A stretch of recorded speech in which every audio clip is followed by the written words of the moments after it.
Maman va faire une surprise à papa. On va débarrasser entièrement la chambre. Et puis comme ça, je vais pouvoir partir de ma chambre, vivre ma vie, parce qu'aujourd'hui, je pars avec Mathieu. Et finalement, papa pourra construire sa bibliothèque médicale comme il en a toujours rêvé. Alors dépêchons-nous, on va lui faire la surprise, il arrive dans 1 heure. Je rentre du boulot, j'ai mis 35 minutes entre mon cabinet médical et la maison. Et il y a les bouchons plein Paris, les camions qui polluent, et les bus. J'ai dû fermer ma fenêtre, l'air était irrespirable. Mais que se passe-t-il? Vic, qu'est-ce que tu as fait dans ta chambre? Tu as tout vidé ta chambre?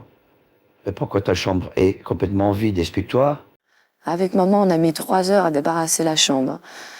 On voulait te faire la surprise. Tu vas pouvoir enfin avoir ta bibliothèque dans cette pièce. Et je sais que tu rêvais dans cette maison d'avoir ta bibliothèque. Maintenant, c'est fait. Oui, aujourd'hui, je pars avec Mathieu. On a voulu te faire la surprise. Alors pendant 3 heures, pendant que tu étais au travail, on a entièrement débarrassé ma chambre. Regarde, tu vas pouvoir commencer les travaux demain matin, faire les peintures et mettre ta bibliothèque médicale. À moins que maman préfère mettre son atelier de dessin. Alors qu'est-ce que t'en penses? Tu es heureux? Ça sera une belle pièce une fois qu'elle sera rénovée. D'ailleurs, je viendrai t'aider de temps en temps. Tu parles d'une surprise si je m'y attendais. Mais dis-moi, Vic, t'as bien réfléchi à ta décision? Tu m'en parles même pas. Je reviens du travail. Qu'est-ce que je découvre? Une pièce entièrement vide. Et tu me fais la surprise du siècle. Je vais monter mon cabinet médical ici, enfin, ma bibliothèque, c'est pareil.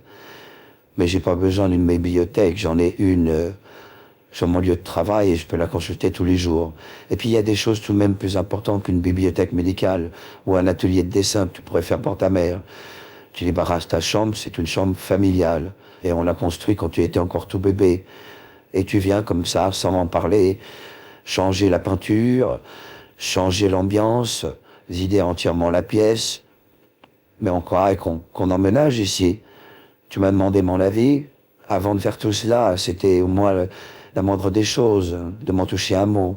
C'est toujours au dernier moment que je suis informé des mauvaises nouvelles, parce que ce n'est pas une surprise et c'est pas quelque chose qui me réjouit.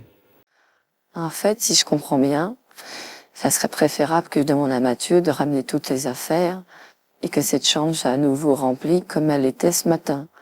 C'est bien ce que je crois comprendre. Mais t'as parfaitement compris. Tu as 16 ans et malgré tout, on était parents et on te donne l'accord parental ou pas. Tu as eu mon accord parental pour ton mariage à tes 16 ans. Et j'ai signé pour que tu te maries avec Mathieu. Je n'ai pas signé pour que tu quittes la maison. Alors tu la quitteras après ton mariage.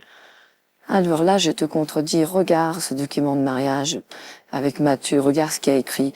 En tout petit, c'est écrit: j'autorise ma fille à quitter notre maison familiale. Elle pourra débarrasser sa chambre. Regarde, c'est marqué ici, en tout petit. Fais-moi voir ce document, que je regarde ça de près avec mes lunettes. Alors regardons. Oui, c'est écrit en tout petit. Heureusement que je peux le lire avec mes lunettes. La dernière fois, je n'avais pas mes lunettes. Ça explique que j'ai signé ça à la va-vite. Mais en lisant ce document, Vic, soyons réalistes. Ça me rappelle tout à fait mon banquier, qui me marque en tout petit ses conditions et qui en gros me marque ses intérêts.